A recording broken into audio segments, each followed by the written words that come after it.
We all love movies, but the world of entertainment has been shifting over the years, and now our options are broader than ever before. We may be waiting for movie theaters to reopen, but in the interim, we've got Netflix, HBO Max, Amazon Prime, Disney Plus, Hulu, Apple TV Plus, CBS All Access, Paramount Plus, and more to keep us busy.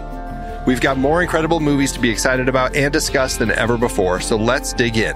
Welcome to the Film Board.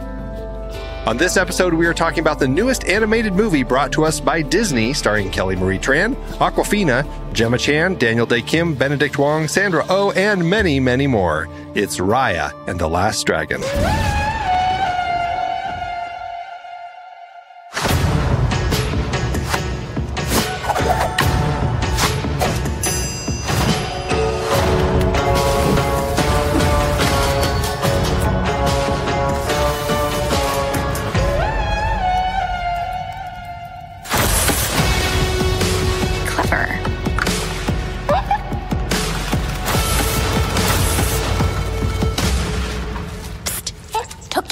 Focus. Give me some shell. I gotcha.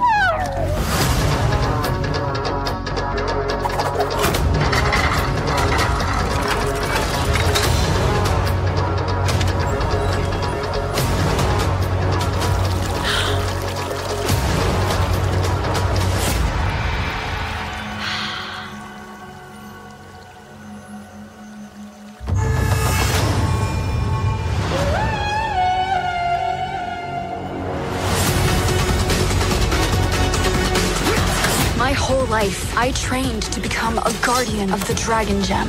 But this world has changed. And its people are divided. Now, to restore peace, I must find the last dragon.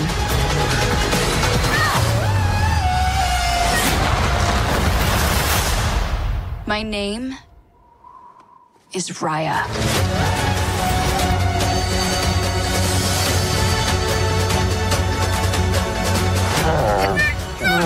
Tuck.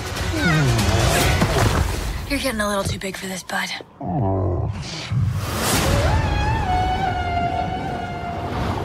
My name is Andy Nelson, host of The Next Reel, and today I'm chatting with two hosts from various Next Reel properties to get their thoughts on this movie so we can share them with all of you.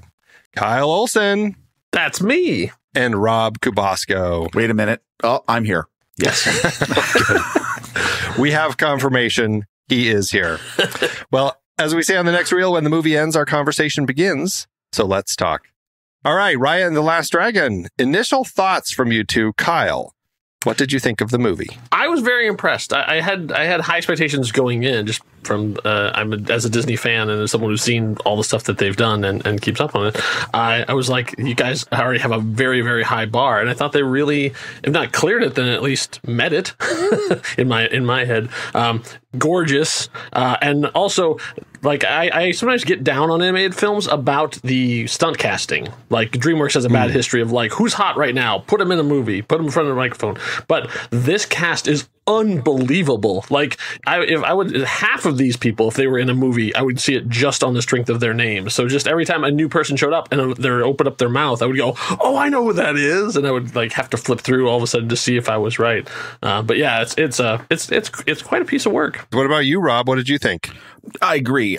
Really enjoyed this much more. Honestly, I had high expectations, but I enjoyed it much more than I thought I did because I wasn't prepared for the timeliness of the story for these times in this world. So I did enjoy that. Now, I will just say, I'm going to tease everyone right now. You got to listen to the end of this episode because there was a moment early on in the movie that I had an epiphany. I can't share it yet because it will derail the conversation, but we will get to it. And when I tell it to you, your minds may be blown away.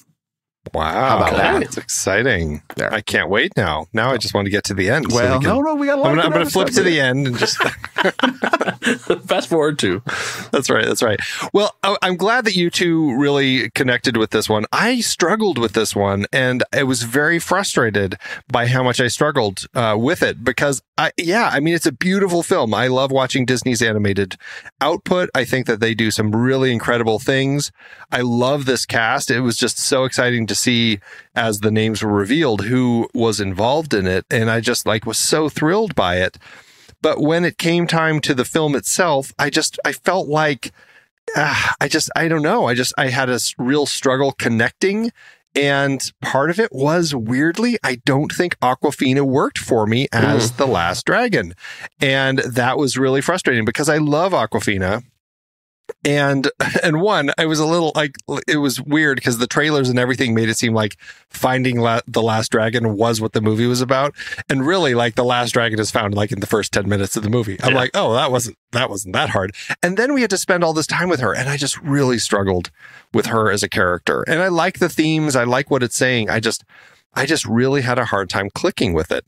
So, yeah, but I'm glad that you two definitely clicked with it more than I did. So I think we'll have a good conversation talking about this movie. Let's kind of set the stage, as it were, for this conversation. Let's talk about this story because it's an interesting story. I really like that they're really kind of creating this mythology of this world. What did you two think of the way that we are set up with this land? And I'm totally blanking on what it's called now. Kamandra. No, you know what? That was a perfect way to put it. This is a movie with its own mythology that immediately does a really good job of trying to give you spatial awareness of what it is because they have a map. It's a great creative device to use the image of a dragon as the waterways of this map. And yeah, you'll get a little Lord of the Rings, Middle Earth sort of flavor here with the map, right? Because every area has its own thing. But I thought they did a phenomenal job with tying that. That is the thread that ties the entire story together. And who knew? I had no idea you were going to get a movie with 5 incredibly distinct realized environments. They went all in on this, and it is spectacular. I mean, listen, I can't say this enough about the animation. We'll get to, but we'll talk about that. But it's all part of that. I mean, that is part of what they did here, and I'll tell you, it really worked. I mean, it makes me think that if this does well, there's clearly, this isn't, the whole earth is not just this one piece of land. There's more pieces of land. I'm sure they'll get to that. But no, I think that is just a key thing. And if you're going to create your own mythology for a story like this, something that is completely new and different, inspired by Southeast Asian, the origins of our earth, this, I think, probably was the best way to do it. The fantasy part of it was much heavier than I expected it to be in terms of, like what Rob was saying, creating a whole new world. Like, this isn't history. This isn't a part of any mythology. This is something brand new they created inspired by that, which I think was a smart move for them because Disney has taken a couple on the chin from like Frozen and Moana, from like the people, oh, there comes Disney stealing our culture again. Like they come in and they just take our myths, they take our stories, and they make money off of it, usually from a bunch of white people. But this way they are inspired by that stuff, but not necessarily a specific story. They're not pulling a character from Southeastern mythology. They're inspired by that, the look of it, the characters of that, and then making their own thing. And yeah, I thought the world was very well developed. I mean, I did have the same problem with you as with Awkwafina, though.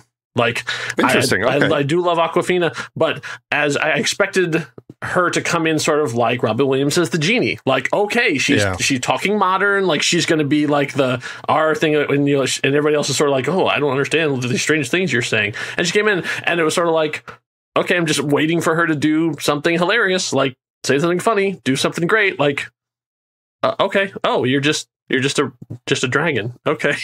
Yeah. I never really got that. I mean, she was great, but she was no better or worse than the rest of the ensemble. Now, the ensemble was really strong and she had a really strong performance, but I never got that breakout thing of like we had with there's different characters. Like, let's see, I'm trying to think of who else sort of like, well, like Olaf busted out. Like all of a sudden everybody's talking about Olaf or Baymax.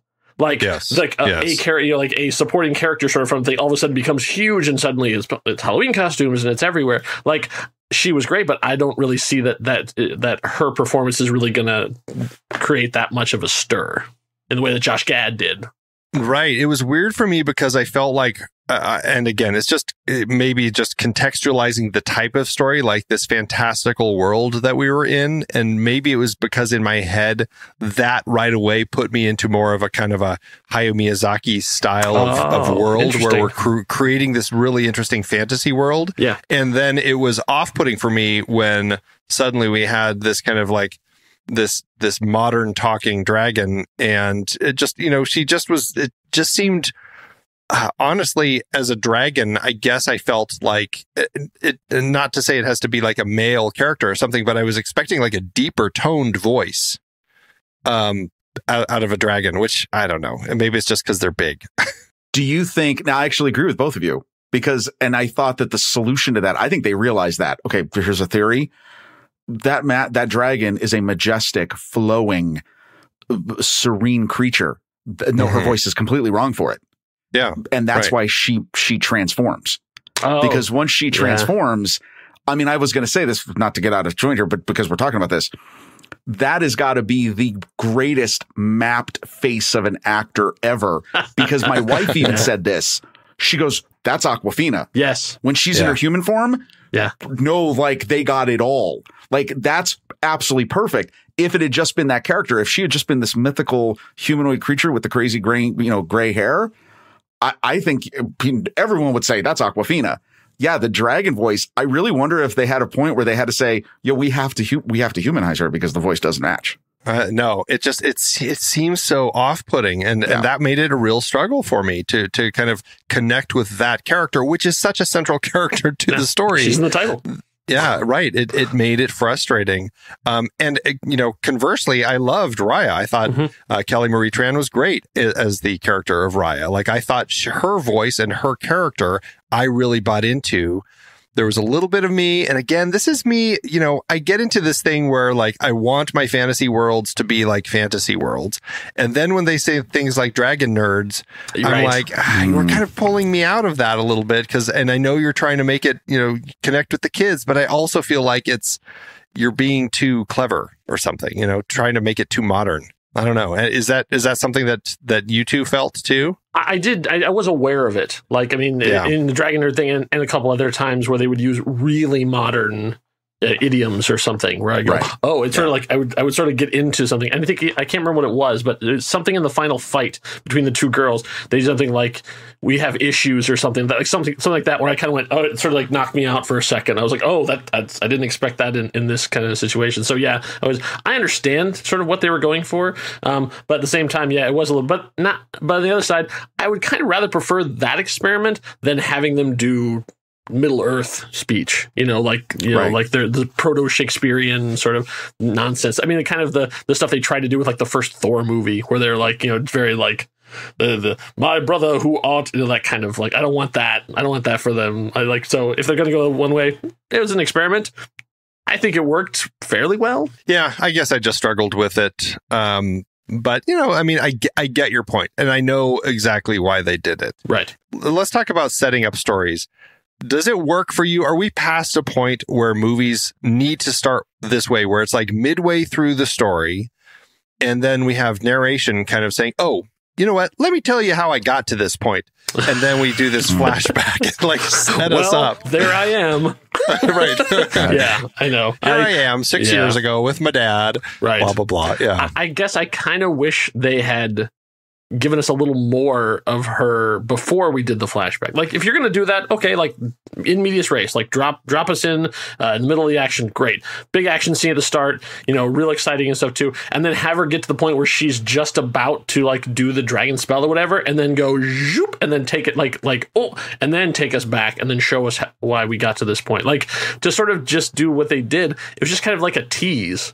Like, you already know she's going to survive. You already know where she's going to end up. And so it kind of takes away the dramatic tension of her and things like, how is her life going to fall apart? That's all you're sort of waiting for. I'm at a point right now when I see a film that does that, I ask myself, okay, did they need to do this? Or could they have just started back 6 years ago when Raya was with her dad and we have that whole setup, and then we come to 6 years later where now Raya is pursuing the pieces of the Dragon's Stone? Yeah. I mean, what did you think of all that, Rob? How's that work for you? No, you know what? I think there's only so much. Okay, again, this is a Disney animated movie, flat right up front. I think what are you trying to say by is that a qualifier in some way? No, it's not a qualifier. It's just that I think lesser of this because it's just an animated film. I just think you're trying to keep the story more linear. Like, I think you are literally just trying to make this case of, here's what happened. Now you know what I mean? Now we're jumping here. I'm all for nonlinear stories. I just want there to be more of a reason for it. And I feel like this way that they're doing it is just becoming so common now. And I'm just like, okay, here we go again. Yeah, I'm trying to think of even the last couple ones they've done where this would have worked. Like, do you start out with Rapunzel getting out of the tower, and then you go, "Here's how I got into that tower." You know, does it really add much to the storytelling? But at the same time, maybe because it's technically an action adventure movie more than, because even Kelly Marie Tran has said in interviews she's not supposed to talk about it as a princess movie. Though she is a princess, Disney has said, don't talk about that part. Like, we don't want to put it up there with Snow White and Cinderella and stuff too, even though you are a princess, but let's just keep that on the back burner. Are they pushing her off like the princess in Atlantis? Are they? I think so. Yeah, poor Kida. They're shoving another princess off the list. Yeah, exactly. Like why weren't they in the room in Wreck-It Ralph too? Yeah, that's crazy. Well, okay, so the film has good stuff going on. There's some strong messages in the story about trust, learning to trust, and accepting and finding that place in your heart, being able to reflect, to kind of self-reflect, so that you're able to put the trust in other people.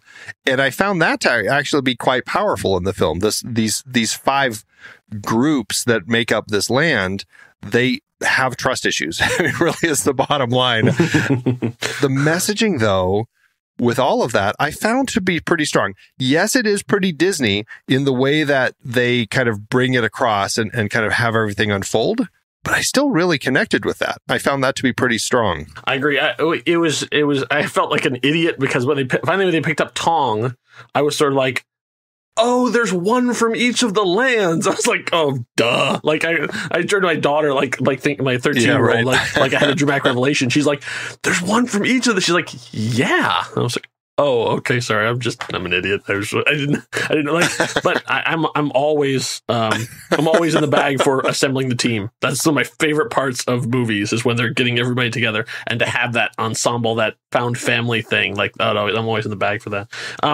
When it gets to the end, it actually, one thing that has not happened with all the Disney movies is it actually sparked a big discussion in our family about, like, who was right in the final confrontation scene. Like, when they're facing off and the arrow goes off and Sisu goes down and stuff too. And so we actually had to pause the movie because we got into like really the thing of like, was Raya right? I can't, what was the other one she was facing off against? Namari. Yeah. Was Namari going to fire because she had her finger on the trigger? I mean, like, we had to stop and kind of go, like, who was wrong, who was right? Like, because, which was great, because like you said, like, what could have been a simplistic Disney movie, when they get to that final confrontation, I was so emotionally invested in the two of them, because you're kind of like, they're both kind of right and both kind of wrong, and sort of it really gets that crescendo of like, man, whoever wins, somebody's also going to really lose in this situation, and it could be the world. Did you one of the things that I found interesting, one, in terms of themes, I think what was deeper than I expected about this in terms of the trust theme was, it wasn't just trust, it was trusting others even when there is full-blown evidence for distrust. Yeah, sure. Yeah. Like, hey, you got it. And that last scene is so great. I'm going to take the first step. I'm going to sacrifice myself. Yeah. Self-sacrifice. Yeah. Going all the way to the story of the dragons. And then she actually embodies that. Yeah. Prejudice born by perceptions. There's this amazing early on, I have to say, if anybody's listening to this and going, oh, I don't know, just watch the first 8 minutes, because here's why you should watch the first 8 minutes of the movie. 3 different animation styles. Yes. A preface that is done in like a paper puppet area You have the 3D realm. And then when she talks about her perceptions, it switches to traditional animation. And it's amazing. Like, I love that. Love it. Yes. First 8 minutes. And it literally, like, just watch the first 8 minutes and then decide if you want to watch the rest of the movie. Okay, another thing is... Well, if you paid $30 to watch it, you probably should watch the rest of it. By the way, did I mention that you're listening to this and we're all on it for $90? Never mind. Yeah, so, right. Exactly. When you put it like that. Yeah, I know. So just to do this podcast, Disney got $100 from us. $90, people. Well, that being said... subscription fee. That being said, it would have been cheaper. It was cheaper than if I took the whole family to the movie theater to pay for it. So, Exactly. No, you know what I think also is interesting is that they decided... Okay, there's a lot of religious themes in this movie that they pulled from different places. When you constantly talk about the fall of man, that's Judeo-Christian. I mean, like, and it's not, and trust me, don't get scared off by that. This wasn't, they're not proselytizing. No. This is just taking concept. Blew my mind is like when she goes through her rite of passage at the beginning, her father baptizes her. Oh, like, right. Yeah. I mean, like, okay, you're pulling from all these different things. And I have to say, I think they did really well going all back to this mythology to see all that. But I mean, I do think that the theme of this, that the self-sacrifice for trust, wow, I mean, they reached high on that. I really think, and I was moved very much at the end scene because you didn't see that coming. I love the switch here is that the actual hero is not who you thought. Yeah. That's pretty awesome. Or she is the hero, but because she chooses to sacrifice herself in the way that she does, know, it's like in context. Exactly. Yeah. Both characters that way. Right. Yeah, right. Exactly. One thing I really liked about Raya in particular is that we see where there's always that time jump where it's like, I want to know what happened in there. Like, you always go like, oh, what a sweet kid. Now badass warrior. And you're like, oh, wait, what? But is that she wasn't ever bumbling. Like, there's always this tendency of like when you have somebody, even if they're good, even let's say Moana was never meant to be a warrior, I guess, but like she she falls, she goes in the water, she she's a little bit like stumbly bumbly, but like Raya does not make those mistakes. Like when she's going after the baby Khan baby, like she's like when she leaps sideways through the square window and catches her hat. I mean, like that's full on action movie stuff. It was great. So I mean, in addition to just the fact that her emotional development and basically learning to trust, learning self-sacrifice, just the fact that they never made her lesser. As when I'm wrong, she was still a strong warrior all the way through, and never had any of those like oops, my sword hit the wrong thing, and now I get hit with a fruit or whatever. Like they could have been very, very easy to go that route, exactly, but they didn't. And I'm very, very pleased with that. You brought up Khan baby, yes. You did have to bring up the baby. Gotta talk about it. I knew where you were going to go. Because we have many things to talk about this. Go ahead. Well, we had Boss Baby a few years ago, and all I could think about was like, people realize that a baby as like an actual like protagonist or antagonist in a film could be really funny. And obviously they'd already done those live action baby movies Super Geniuses or whatever that I completely missed. But I mean, it is really funny when you have this little baby that's doing these things. But in context of this story, I'm like, how does this work? Why are we all of a sudden having this like insanely qualified baby who is like little ninja baby working with three, I don't know, monkey type of things? Mm-hmm. I don't know. They also I really struggled a little bit broke their rules too, because all the way through, the only thing that was being turned to stone were people until the last scene, and then the monkeys got turned to stone too. And I was like, wait, I didn't think animals were affected by this. Interesting. Although I'm like, did we ever see a time where an animal was with a human that got turned to stone and the animal didn't? Or did we just not ever see animals? I know. I was just going by like as they're looking as they're going down the river and they're like they're looking on the sides and stuff too. We never actually see like stone cows. Right, or stone like a whole dogs herd. or anything. Right, like yeah, exactly. You're right. Because if they're harvesting, because like if they're harvesting, life energy or whatever, then like go through an ant farm and then suddenly you got all sorts of life energy. But little stone ants everywhere. Yeah, I love that. Just like a whole swarm of gnats that they just like loop by. You're like, ow, what am I stepping on? And then like just these, stone bees all over the ground. Exactly. So something else we have to talk about. is this the first incident of fully rendered human backside nudity in a Disney animated film? In CG, yes, but did we ever see naked Tarzan? I mean, this was a fully naked butt. Yep. Yeah, Yep. I feel like we have, but I don't know where. It seems like it's a gag where like their pants drop down and they quickly have to pull them up or something. But yeah, I don't know if I can pinpoint it. Although I do remember that, and it's not a Disney film; it was DreamWorks. That what was the one? It was Ralph Fiennes and Kevin Kline, Road to El Dorado. That was one where, again, this was, Katzenberg being edgy, and he had the two male characters naked and jumping into like a hot sauna, something like that. So I just made this exact point on StatMat, by the way. Oh, did you? the Katzenberg influence. Kick him in the crotch. No, don't judge me, because I was just bemused by this, because again, this could have gone really badly in terms of this sequence, and they handled it where it's so fast and so quick, and fortunately doesn't do anything really stupid. But you have to go watch this. And if you're saying to yourself, are you serious? Watch this scene, kind of go through it frame by frame, because let me tell you something.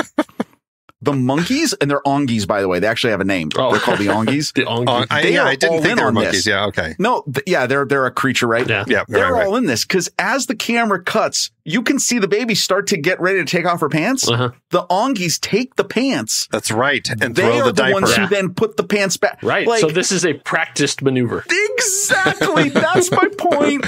The diaper slingshot. But as none of them can talk, it's interesting how they were able to coordinate this. Like, how did they learn? Clearly, they've been working together. And this is where the road you don't want to go. I know. That's not even.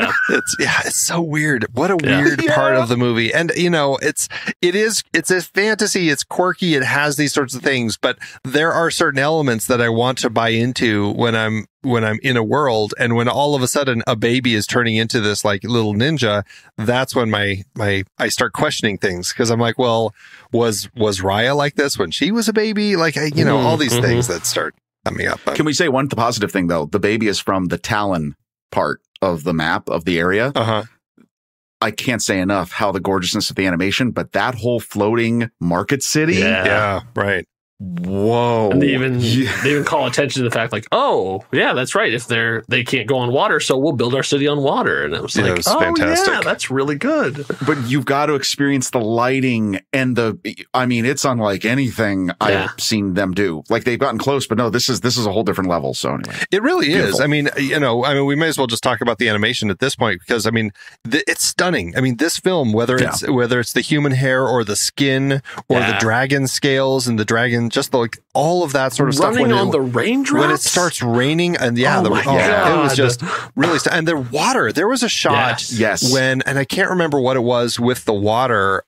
When it was just like, it might have been when the water started getting all sucked down into the ground after Sisu dies. There's a shot of the water. I'm like, this looks like a real image of water. Like, it just totally was so authentic. It really just stunned me that how they did that. And like you were saying, Rob, the different cultures that we have in these different five civilizations that are a part of this land, they're all so unique and they all make sense. Yeah. And that's in the context of world building. And this is why I'm so frustrated by things like The Baby, because they built such an amazing, fascinating world that I totally want to know more about. It's like everything was working so well in this world. And then there was like this strange baby thing that I can't bite off on. I just want to say one thing about the water. There's another sequence where the boat takes off for the first time really well. And my wife and I both looked at each other and went, that looks incredibly real. Like, they've mastered water. Water in animation now, indistinguishable from the real thing. They've just done it. It's awesome. Yeah, and I remember even back in the days when Incredibles was coming out, and Brad Bird was like, oh yeah, my character's going to run on water. And they're like, he's going to what? Like, animators were terrified of water. And like, look how far we've come. Where now, like, you do that, and you don't even think about it. You're like, oh yeah, water. Yeah. She's like swimming. Yeah, sort of dragon swimming underwater. Sure. Of course. And I was impressed with what they did with the water in Frozen 2 with like those water horses.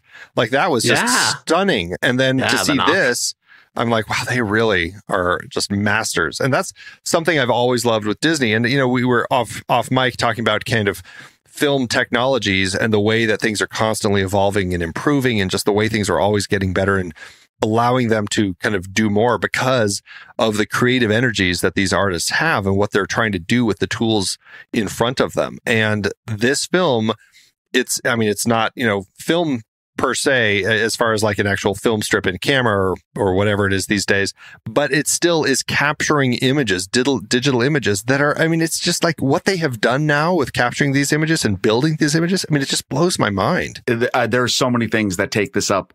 Again, how can they keep going up notches? No, this movie does in a few areas. Yeah, goes up a notch. What you're talking about in the different areas, the completely different weather environments. Like you say, we talk about the city and stuff too. The desert, which is where we start out the thing, then they go up to Spine, and it's like the far, you know, winter thing, and then we have where they start out, I guess chronologically, Heart, which is sort of the very, very watery. Everything's overgrown and stone everywhere. But every time, and the nice thing about that is, even though they do the Winter Soldier inspired title cards, every time those pop up, I'm like, oh, that's from the Russos. Even though they didn't invent it. And that's funny because I was thinking that it was something like from Avatar or something, like going even farther back, because when they're going from the different lands in Avatar, I feel like it's the same sort of thing. Okay. Well, another product owned by Disney. So I'm laughing because not the James Cameron one, the animated one. Oh, Avatar: Last Airbender. Yeah.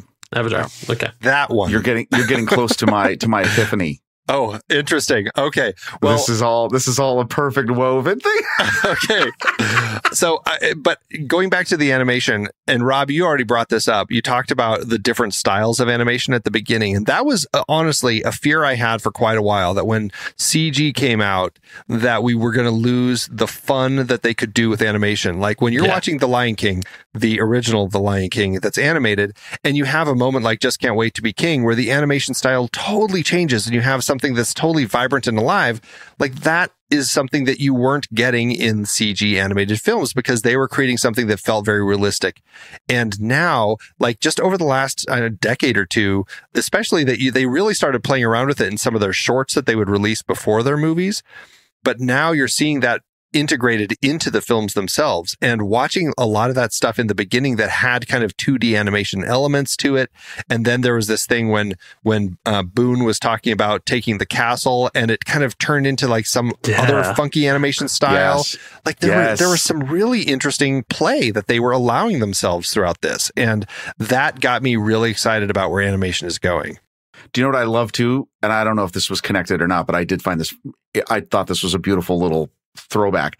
So we talked about that when they're doing the preface, the story of how this all came about. It's the puppet style paper animation. Yes. When they cut to the scene in Fang. Yes. And the mother, and you see them doing the puppetry. And I was like, well, that could have been from that. Like, I love that. I was glad that they put that in there as sort of a little wink, I think, to that style of animation too. Yeah, no, the plan of attack on the fortress where they go through their different ideas. Yeah, that was awesome. I wanted more of that. I was like, oh, keep going. I want to see everybody. Exactly. Right. I know we only had like 2, and then Sisu was just like, let's go give him a gift. And that was kind of the end of it, which was cute, but.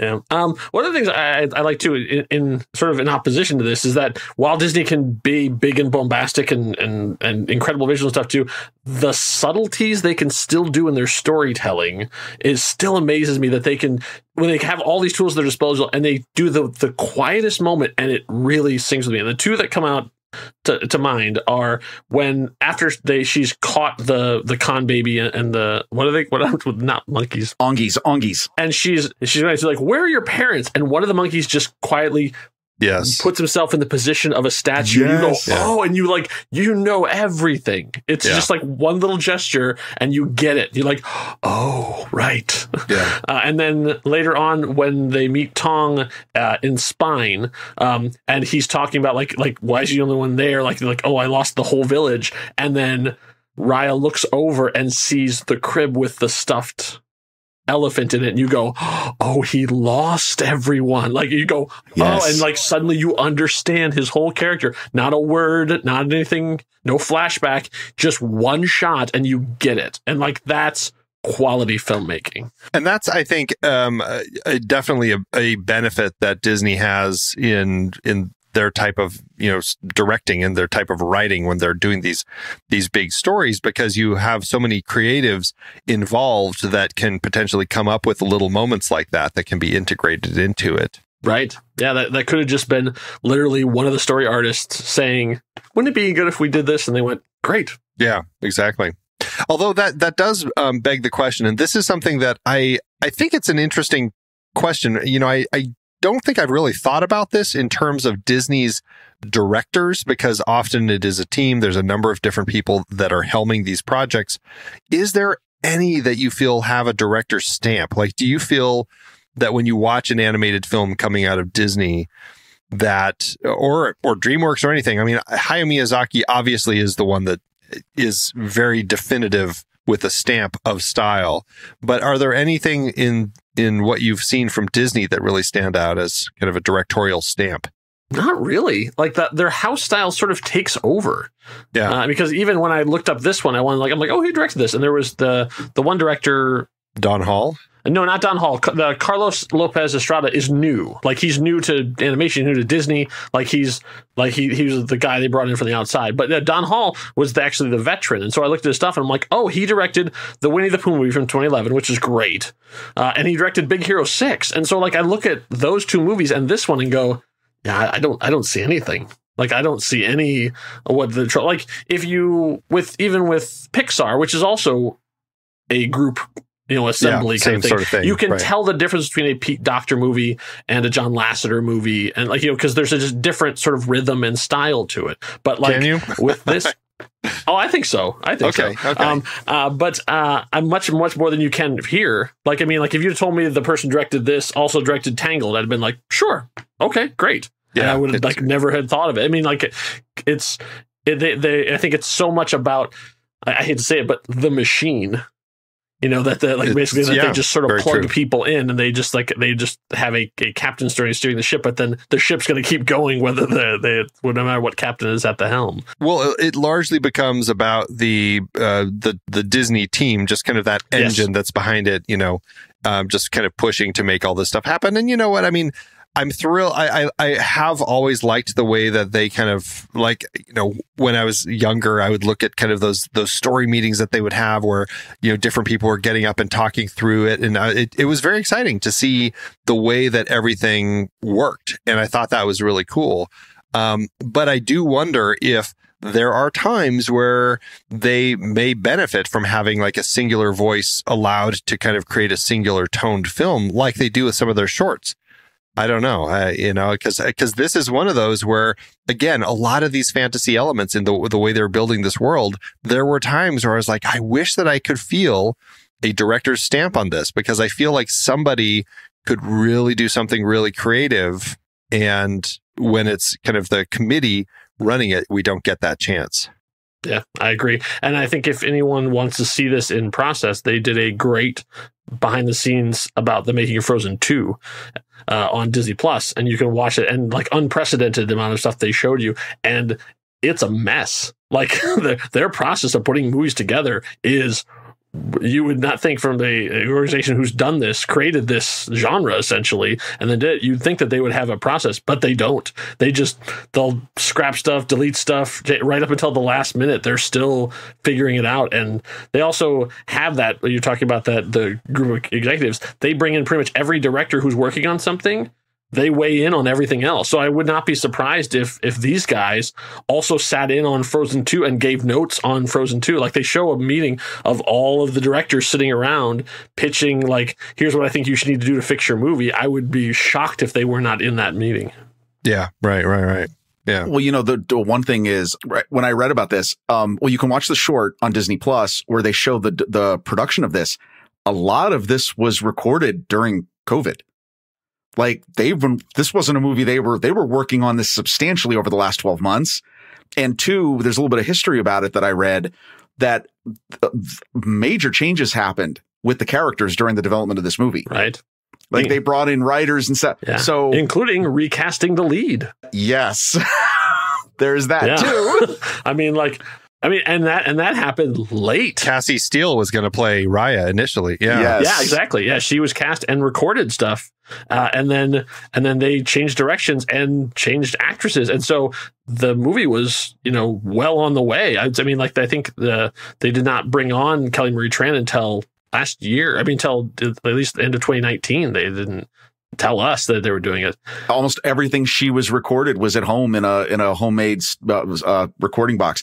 One thing about stamps of style, this is not necessarily director, but one of the things that really hit at me watching this, especially after watching Soul back in December and a few other movies, Disney really has cemented, even in their age of CG, their heads, the face of a human has absolute certain proportions in terms of bone structure and the location of the eyes, unlike any other Pixar. You can completely tell the difference between a modern animated CG humanoid figure in a Disney movie compared to Pixar, DreamWorks, or anybody else. Yes, and I can tell you, the teenagers hate it. At least the ones in my house. I mean, the house style, like that, basically that style, it drives my daughter crazy. Like that they have that. She's like, why does the dragon look like Elsa? That's funny. Like she was so like just it drove same her colors crazy and everything. Yeah, because they have that sort of that house style of the big eyes, small nose. Yeah. I mean, like even no matter where the movie's set, what universe it's in, they still have that same house style look to them. And it's just for whatever reason that gets under her skin as we were watching, and she couldn't get past it. I can certainly see that bothering people. It is one of those things where no matter how stylized it is, it really starts feeling like it is of the same place. I want to go back to your point though, whichever of you brought up the fact that they were doing so much of this at home. Rob, I think it was you. Did you see the credits at the very end where it actually talks about that? I love that because it was also at the end of Soul. This. They're talking. It's just thanks to everybody for working so hard at home in such trying circumstances or whatever, and clearly with such poor people who are running this who are just so bad at technology, and then it's just some Zoom joke about being on mute. That's fine. Dude, you're still on mute. It actually says that. I'm like, oh, is that the first movie we've seen actually have that? It was great. And, that is a benefit of animation, that they can do a lot of this type of work without necessarily going to sets and filming and that complexity. So to that end, even though animation is hard, it takes a lot of people, it takes a long time. I'd like to think that in the world of animation productions that things are still cranking and things have really not had too much of a shutdown. Yeah, the behind the scenes of Soul actually showed how Pixar transitioned. Like, because they were in production, like heavy production on Soul when the shutdown happened. And so they talked a lot about how their technology, how they had to pivot and get everybody at home. And it was really fascinating how they did it. Now, obviously, that's Walt Disney. This is Walt Disney Studios, and that's Pixar. Even though they're within the same family, they don't always communicate. Obviously, but it's interesting to see how they were able to adapt to a bizarre situation and still keep the creativity flowing. Yeah, absolutely. Well, are there any other actors that you two want to talk about? We talked about Kelly Marie Tran, Awkwafina. Anybody else that you want to call out? I read a list at the beginning. I think there's a really fantastic group of people involved here, a lot of which have been in Marvel movies, either Marvel movies or other Disney properties like Star Wars. Yep. But anyone else that you two want to call out as for their voice performances? Francois Chow was one of the ones. He played Juan. As soon as he opened it up, I'm like, oh, he's from Lost. Like anybody who has watched Lost, and the doctor who appears on the film reels explaining the rules of the thing. He's that voice in there. I was like, oh, that's all. Like there's like that voice so well. And then as soon as Benedict Wong opened his mouth, I was like, oh, come on.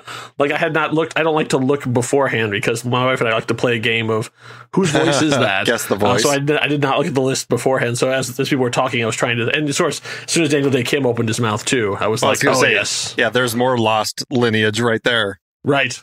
Yeah, and then the other one that I was going, wow, well, this woman is fantastic. Who is this? And I was like, oh, that's Sandra Oh, and I'm like, oh, of course it's Sandra Oh. Oh yeah. And then, of course, Alan Tudyk. He's the new Lucky Disney voice. Yeah, that's right. Tuck. I love that he's kind of been pulled into doing all these Disney films now. Yeah, sorry, Rob. Voice actors is one of my things. I love it so much. So I didn't mean to steal all the good names. Well, no, and guess what I loved is you missed my favorite one. Oh, okay, good. Which is great. You hit everybody except I was like, don't mention this one. And I was like, yay, way to go. The chiefess of the Talonland, the character is Dong Hu. She is voiced by Lucille Sung, who, if you don't know who that is, she played the grandmother on Fresh Off the Boat. Oh, and she is a famous long time. My God, she was a model like back in her much younger days. If you see her, you would know exactly who she is. She's been in a bunch of different things. Oh God, her IMDb is like a mile long. Yeah. Yes. Well, she's in the Joy Luck Club. I actually just watched her recently for Family Movie Night in the remake of Freaky Friday because she's in that. Oh also. yeah. Yes. We were big fans of Fresh Off the Boat. As soon as I heard her voice in the movie, I went, I know who that is. I was thrilled. She's the one who ends up a skeleton, right? Like when they go to visit her, she's like all that's left is just her skeleton. Yeah. Oh yeah. Okay. Just her first role was in 1959. Yeah. Wow. Amazing. Good on her. Yeah. You'll be blown away. What a life. Yeah. I'll just say. Yeah. That's fantastic.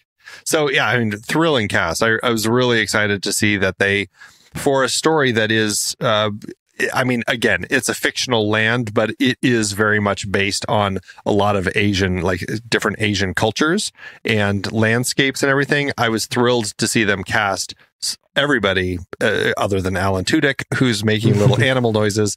Everybody is of Asian lineage of some sort. That was really great to see. Okay, what else do you two want to talk about?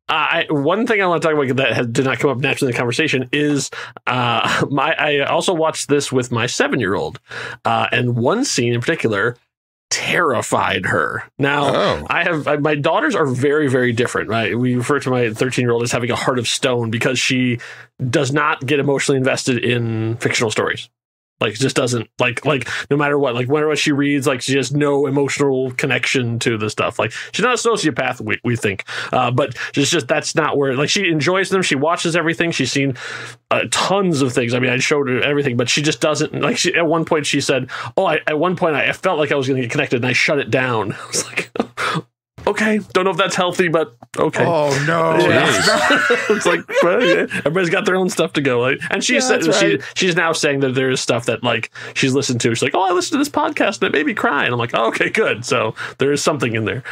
So she was fine, like all the way through. She just like she's fine. She's not snarky about all this stuff. She you know she'll get like we watch WandaVision with her, and she's ooh wow. I mean, like she's in it, but it's just not like she's not going to break down. However, my 7-year-old is empath off the scale, so she is 100% invested in everything that happened.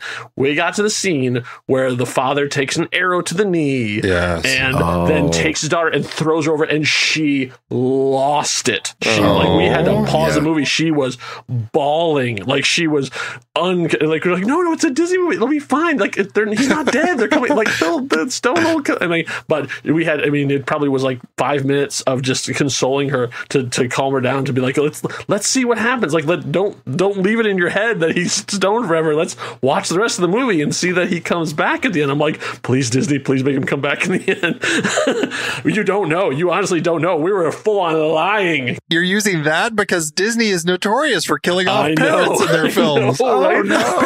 I'm like, please don't do this. Please don't. Yeah, it's like Tarzan's parents. Don't come Tarzan's back. parents, the Frozen parents. Yeah, there's so many different parents. Yeah, exactly. Bambi's mom. Never come back. Yeah, I know. Like, we could go on the long list. But that scene, whatever, was like almost too much for her. Well, I like that because that even that early on, it shows that people were really connecting to it, and that was a powerful moment. I really enjoyed the strength of that scene, but it did raise a question at the end. While Dad was stoned, I guess his leg healed because he seemed totally fine at the end, and I was like, "Is this something that I should be bothered with?" Or we not? Don't know how long it was that it took her to get back. Well, I mean, he was stoned for at least 6 years. No, he was stoned for 6 years. But from when he like the whoosh happens, and she's on the other side of the I don't know. They seem to move around pretty quickly. No. Yeah. Yeah, they move pretty quickly. Yeah, that's why I thought, like, my daughter made that point too. I'm like, well, we don't know how big this is. I mean, like, this whole world could be like the size of Manhattan. Like, we don't know, like, what the scale of it is. It could take a couple hours. It could take, 2 months. Yeah, exactly. Like, I mean, if this whole house is like Cuba, then okay. Yeah. The only though to make a point is to see the difference in environments. True, you would assume that it is pretty far away. But Rob. Yeah. Magic. Okay. Yeah. Yeah. So I'm saying, like, if this is my no prize. So from when the whoosh happened and he came back to when she came back, it could have been a week or whatever. So he could have gotten stuff to it, and we don't see him like running. Like he was having trouble. He was having trouble picking up the broom, maybe. Yeah, maybe. Yeah, he doesn't like do a slow-mo run to her across the bridge or anything. No. So, right. Yeah, they kind of keep that a little clean, but I don't know. I was a little. And then like How to Train Your Dragon, like comes back and he's missing a leg now. Right, exactly. Right, his leg has fallen off, or now he has an arrow permanently like embedded as part of his leg now. Right. And then what do you think as far as like Sisu getting all these different powers from the different pieces of the stones, which I thought was kind of interesting as far as like what it allowed Sisu to do. But when the stone was healed and all the dragons came back, could Sisu then do nothing except her water magic? Yeah, I mean, it was never really explored. All the dragons can do all of the things? I was a little unclear on that too, because when they come back, they're running on the raindrops. I'm like, I thought that was just the power of the one of them. Yeah, right. Exactly. Yeah, and none of them turned back to humans, so I couldn't really tell. Because theoretically, I was assuming, well, one of them is a shape changer. One of them could do, and so who knows? Who knows? One of those story points, I guess, we'll wait for the sequel to answer. Raya, the second to last dragon. I think there will be. Second to last, very well be. I always have to call out film scores when it's amazing. James Newton Howard's music here. He also did the music for Avatar, which I brought up earlier, The Last Airbender, and that was a fantastic score, even if the film was terrible. I loved his music. He did just a brilliant job with it. But I think, again, he loves digging into these films where he is allowed to kind of create different kind of identities for different groups, and I think that he did a really fantastic job with this score. Agreed. Yeah. All right, Rob, I know you have a particular point you wanted to bring up. Do you want to bring that up now? Yeah, here, let's just do this. Okay, so here's what happened. Blow Let me explain. Our minds, Rob. Okay, now you've teased it, but I'm going to go all in on this. All right. There is a moment in the movie early on, and you've said this, the big title card, right? Mm-hmm. Now, I'm going to tell you something. I'm watching this with my wife. That happens, this sort of like really drawn back wide shot of a location, and the first one comes in. And I jolted and I went, whoa, because I only think of two movies when I see that. One, I think of Star Trek, the reboot from 2009, right? Where you had these locations and big name. Oh, okay. But the other movie I think of, and let me do it for you now. Kyle knows that I love alternative titles for movies. Mm-hmm. And if I was going to give you an alternative title for this movie, it would be Guardians of the Kamandra. This movie is Guardians of the Galaxy. Oh my God, it is. Wait, what am I talking about? A band of misfit characters assembled to procure a magical stone? You mean like the smart aleck kid with a ship? You mean like the extra large, overpowerful warrior who misses his lost family? You mean like the small, cunning creature and her whimsical and unexpected sidekicks? You mean the tortured protagonist who has trust and daddy issues? And her sister-like antagonist with the interesting haircut who she battles with swords at the end. Wow. Interesting. And hold on, the Druin is the Power Stone's vortex. The purple storm. Yeah. The final scene of this movie is the end of Guardians of the Galaxy. Yeah. They didn't even have a dance off. Oh my gosh. What? I mean, and I say this, and let me just tell you something. Normally you'd think when you say something like this, you'd be like, oh, you're trashing the movie. No, I love the movie. Yeah. But it's Disney's Guardians of the Galaxy. All it needed was her dad to appear in the purple mist to I'm waiting. Do you know why I was waiting? I even said to Margie. Margie's like, shut up, stop talking. I thought you were going to find out that they were sisters. Oh, interesting. Yeah. Because I was like, well, that's where this is headed. This is why they had the affinity at the beginning. Mm-hmm. This is why the mother you don't see the father, and why the father, you don't see the mother. There's something along with the lore of this. I literally fully expected that. Interesting. Okay. Am I wrong? No, that's really good. Yeah. Like as soon as you said it, it was sort of like it just clicked in.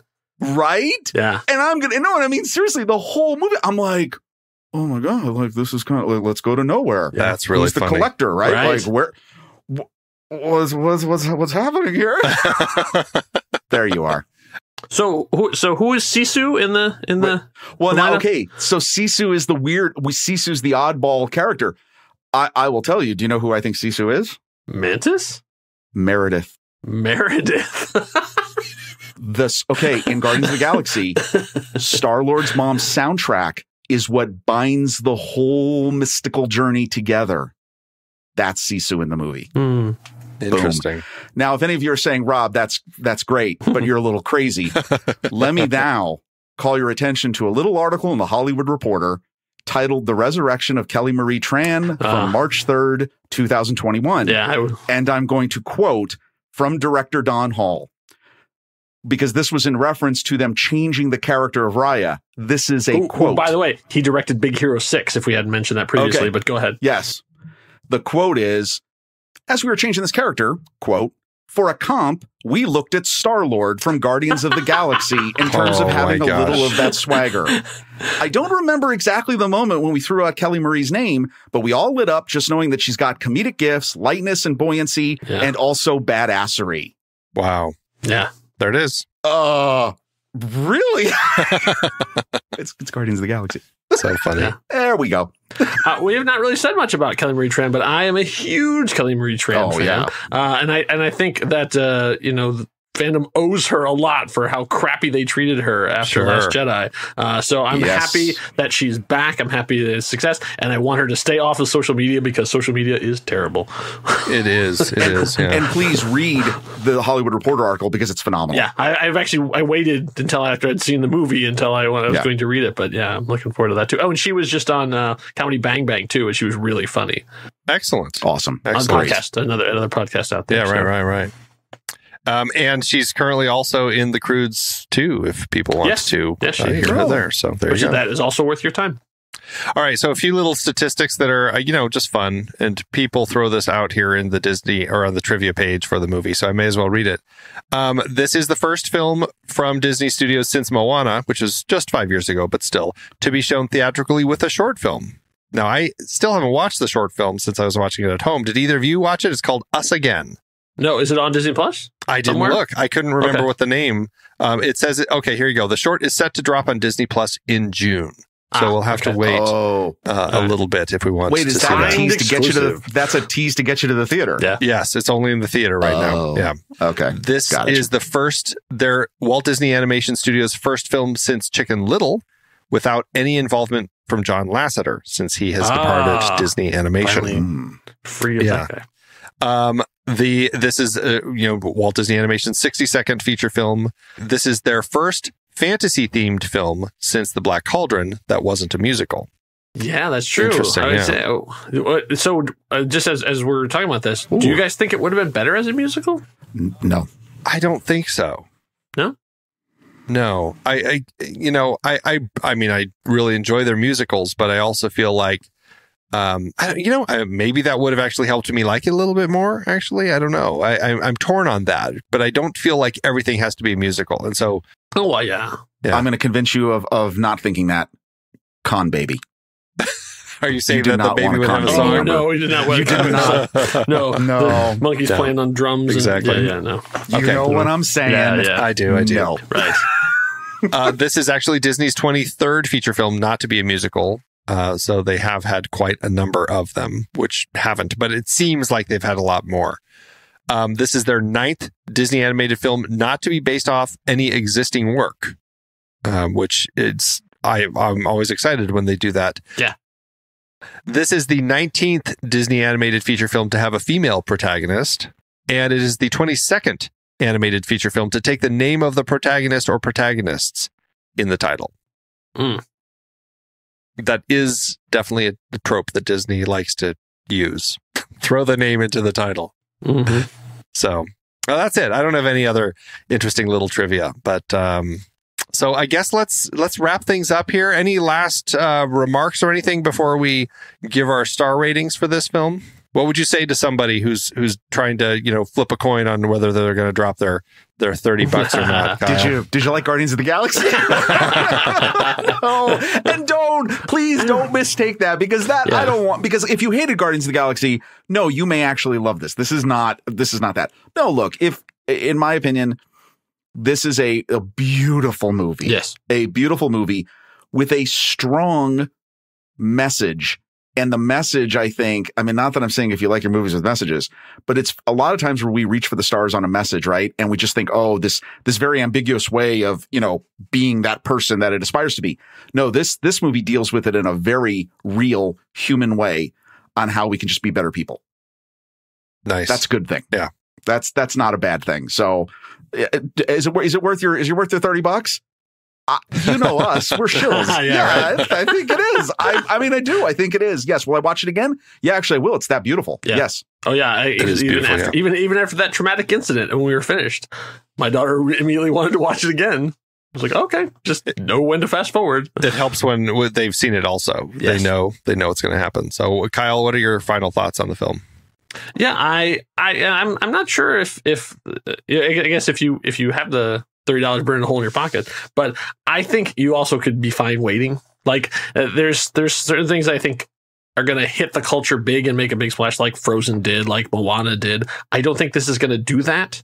I think it's a quality film, but I don't think it's going to have quite that far-reaching appeal that the other one have. I think just because of the nature of the storytelling or the fact that it's not a musical, I don't know, but I think it is definitely, if you're a fan of animation, definitely 100% you need to see it. I just think you could probably wait until, 3 months or whatever, and then it goes free on Disney+. Yeah, I would say if you're in a place where you're able to watch this on the big screen, check it out on the big screen, because it's probably going to be stunning to see on that size. I think that would make it completely worthwhile. Again, if it's safe for you to go to a movie theater. Yeah. Here in the States, I don't feel perfectly safe going to theaters at this point, so I'm fine watching it at home. And like I said, with a family of 4, it made sense for me to drop the money because we would have gone to see it at the theater anyway. But if it's just you, if you're debating, I would just wait. It's going to be 3 months before you can watch it on Disney Plus for free. So I would largely say that for people, but I still membership, I guess. Yeah, right, exactly. But I'd still say I enjoyed the film. I had some issues. I never really connected with it. I had issues with some of the characters and a lot of it, the kind of the pat way the story was told. But still, I really connected with the messaging. I thought that was strong. So, all right. Well, let's all give our star ratings for our Letterboxd portion of the show. Letterboxd, if you are a fan of Letterboxd and you use it, you can go to thenextreel.com/Letterboxd and you can actually upgrade to pro or patron membership and get a 20% discount. And that applies even if you are already a member and you are going to get your renewal. So check that out. So gentlemen, out of 5 stars and the Letterboxd heart, where would you land with this film? I would say 4 stars. I think I didn't like you. I also didn't have that emotional connection to it that would sort of push it up to the top. But I recognize the quality storytelling and the amazing visuals and that just that outstanding cast that pushed up that far. And would you give it a heart? I'm assuming you would, the way you're talking about it. Yeah, I think so. Okay. Yeah. All right, Rob, what about you? Ooh, I'm conflicted. Yes, I would give it a heart. But I was going to say, okay, now I'm going to tell you this. I was going to say 3.5 stars. And the only reason why I'm not quite at 4, because of my epiphany that I had during the movie. Hey, man, if you're going to steal those epiphanies, yeah. Well, I mean, I love that movie, and I'll tell you everything you need to know about me. I'm going to say 3.5. And yes, I did like it. Okay. I am a little more, I'm going to be a little more rough on the film. I mean, I struggled so much with some parts of it, but I'm going to give it 2.5, which might seem a little low, but I feel like it still is a fair assessment of the film. I enjoyed it. I'll give it a heart, largely because it's just a stunner to watch. I mean, it really is just a beautiful film from beginning to end. I have a feeling I am going to always struggle with Awkwafina as Sisu. And that really bothers me because I love her so much in so many other projects. And hearing her here, I'm just like, you're the wrong person for that character. Or they wrote it wrong for her. I mean, it really kind of goes both ways. But that lands us at a 3 1/3 over on Letterboxd. So we'll get that up there. Coming up next for the film board, we're actually going to have a special one that Kyle is going to be running, and they're going to be talking about Zack Snyder's Justice League. That's right. And if you talk about emotional disconnection, boy, that's going to be the movie for you. Oh, wow. Yes, that will be an interesting one. That should be coming up later in the month. But otherwise, that's it, everybody. Don't forget to join our online community with fellow movie lovers. You can learn more at thenextreel.com/discord. And if you're interested in supporting us to help keep the lights on and get some great benefits while you're at it, head to thenextreel.com/membership. Kyle, Rob, thanks so much for joining me tonight to talk about Raya and the Last Dragon. Thank you. Thank you for having us. It's been fun. Well, here at The Next Reel, when the movie ends, our conversation begins. Enough said.